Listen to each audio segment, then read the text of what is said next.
കാരണവശാലും മാത്രമല്ല 2019 പൊതുമേഖലാ സ്ഥാപനങ്ങൾക്ക് മാത്രമേ ഇനി എടുക്കാൻ കഴിയുള്ളൂ എന്ന് പറഞ്ഞതിന് ശേഷം 2019 മെയ് മാസം 20 പ്രളയത്തിന്റെ ഇതിനു മുമ്പ് പറഞ്ഞിട്ടുണ്ട്. ഒരു അല്ല ഒറ്റ പറഞ്ഞോളൂ. അതായത് കേരളത്തിന്റെ ഗവൺമെന്റ് കഴിഞ്ഞ 10 കൊല്ലമായി LDF സർക്കാരാണ്, 9.5 കൊല്ലമായി. ഈ സർക്കാർ ഒരു ഘട്ടത്തിൽ പോലും സ്വകാര്യ മേഖലയ്ക്ക് ഖനനാനുമതി കൊടുത്തിട്ടില്ല. 2 പൊതുമേഖലാ സ്ഥാപനങ്ങൾക്കാണ് ഇത്തരത്തിലുള്ള ധാതുക്കൾ കൊടുത്തത്. ആ പൊതുമേഖലാ സ്ഥാപനങ്ങളിൽ നിന്ന് ഏത് പ്രൈവറ്റ് കക്ഷിക്കും വ്യക്തിക്കും മേടിക്കാം. അതിന് ഏതെങ്കിലും തരത്തിൽ ഗവൺമെന്റിനെ കുറ്റം പറയാൻ പറ്റുമോ? എന്തിനാണ് ഇങ്ങനെ തെറ്റിദ്ധരിപ്പിക്കുന്നത്? ഏതെങ്കിലും 2 പൊതുമേഖലാ സ്ഥാപനത്തിനല്ലാതെ മറ്റാർക്കും ഈ ഗവൺമെന്റ് കൊടുത്തിട്ടില്ല എന്ന് 100% വ്യക്തമാണ്. അത് മറിച്ച് തെളിയിക്കാൻ എന്തെങ്കിലും വാദം താങ്കൾക്കുണ്ടോ? അനധികൃതമായി മണലെടുത്തു എന്നുള്ളതാണ് ഷോണിന്റെ പോയിന്റ്. അനുമതി ഇല്ല. ഞാൻ മറുപടി പറയാൻ അങ്ങ് അനുവദിക്കുമെങ്കിൽ മറുപടി പറയാം.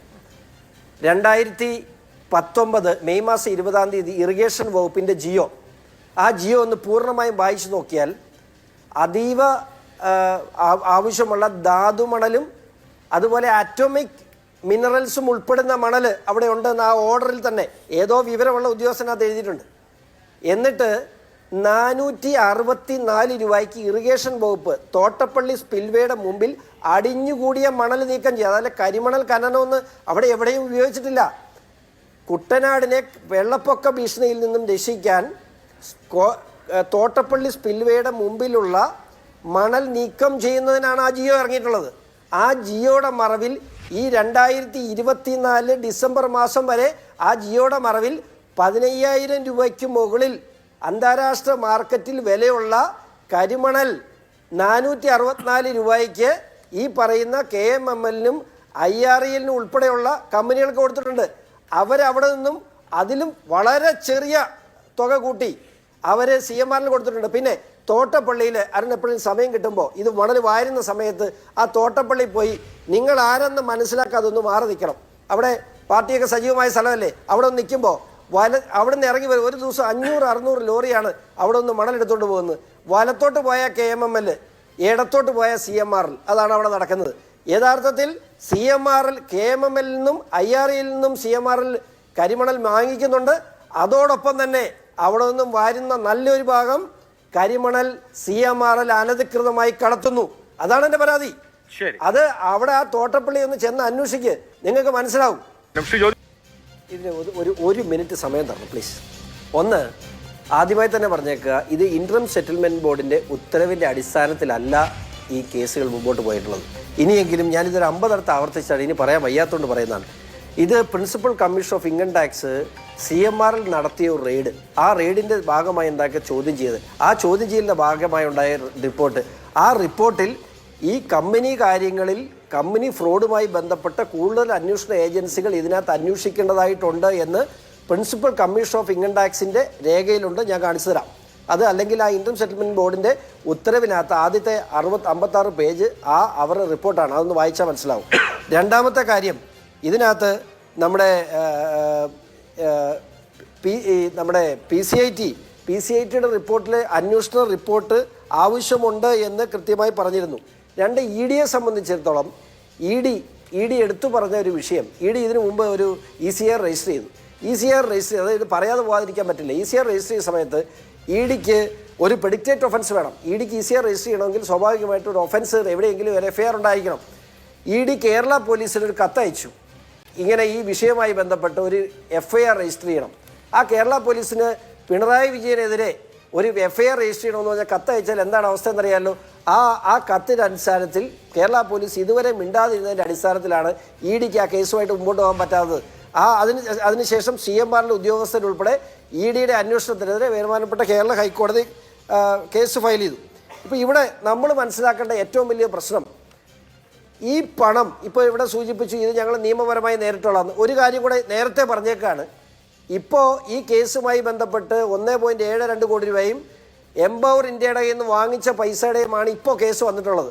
വീണ 2021 മുഖ്യമന്ത്രിയുടെ മകൾ, അങ്ങനെ തന്നെ മുഖ്യമന്ത്രിയുടെ മകൾ വീണ 2021 ഒരു കേസ് ക്ലോസ് ചെയ്തിട്ടുണ്ട്.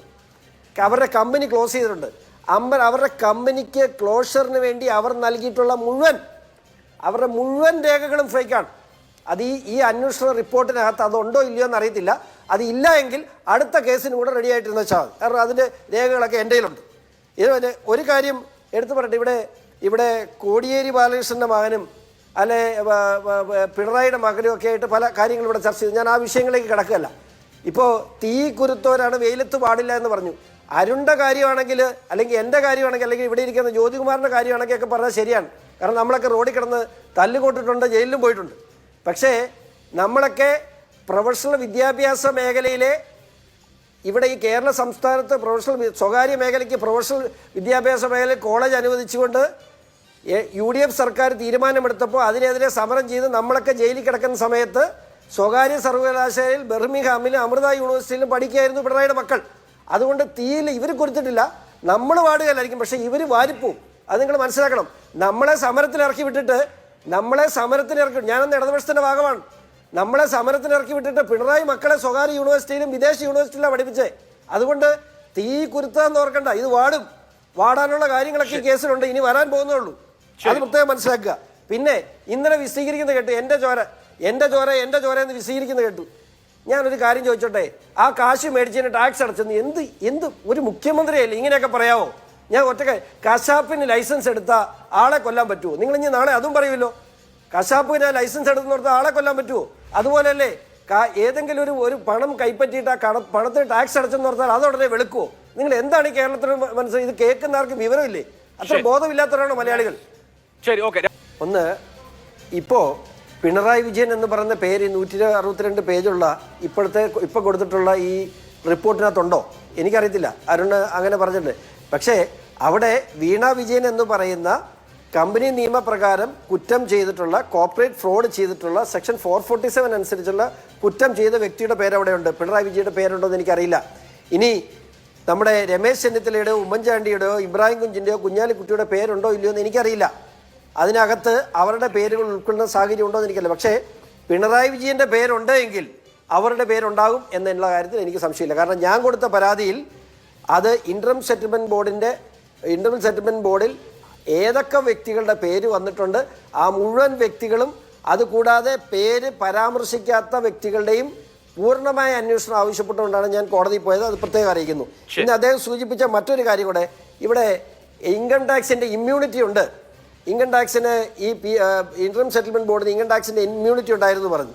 ഒരു കാര്യം എടുത്തു പറയേണ്ട ഒരു വിഷയം, ഇൻകം ടാക്സിൻ്റെ ഇമ്മ്യൂണിറ്റി അവർക്കുള്ള ഇമ്മ്യൂണിറ്റി ഇൻകം ടാക്സിന് മാത്രമല്ല ഇൻ്ററം സെറ്റിൽമെൻറ്റ് ബോർഡിൽ ഒരു വിഷയം ഒരു ഫാക്റ്റ് ഫയൽ ചെയ്ത് കഴിഞ്ഞാൽ അതിനകത്ത് കള്ളത്തരം നടന്നു എന്ന് തോന്നിയാൽ അപ്പോൾ തന്നെ ആ ഓർഡർ റദ്ദായി. അതിന് 3 ഇരട്ടി ഫൈൻ ചെയ്താണ് ഇങ്ങോട്ട് എടുക്കുന്നത്. 132 കോടി രൂപ എന്ന് പറഞ്ഞ് തുടങ്ങിയ വിഷയം 182 ആയപ്പോൾ തന്നെ ആ വിഷയം പോയി. ആ വിഷയമേ കഴിഞ്ഞു. പിന്നെ ഇനി ഒരു കാര്യം കൂടെ പറയാം. ഈ പണം എന്തിനു നൽകി, ആരൊക്കെ വാങ്ങി, ഇതുമൂലം സംസ്ഥാനത്തിന് എന്തൊക്കെ നഷ്ടമുണ്ടായിട്ടുണ്ട്, ഇതെല്ലാം ഇനി അന്വേഷണ വിധേയമാകേണ്ട വിഷയമാണ്. ഒരു കാര്യം തീർത്ത് പറയാം, ഞാൻ തീർത്ത് പറയുന്നു, ഞാൻ ഉൾപ്പെടെ എത്ര പൊതുപ്രവർത്തകർ ഇതിനകത്ത് പണം വാങ്ങിയിട്ടുണ്ടോ അവരിലേക്കെല്ലാം അന്വേഷണം എത്തിയതിനു ശേഷം മാത്രമേ ഞാൻ എൻ്റെ നിലപാടിൽ നിന്ന് പുറകോട്ട് പോകും.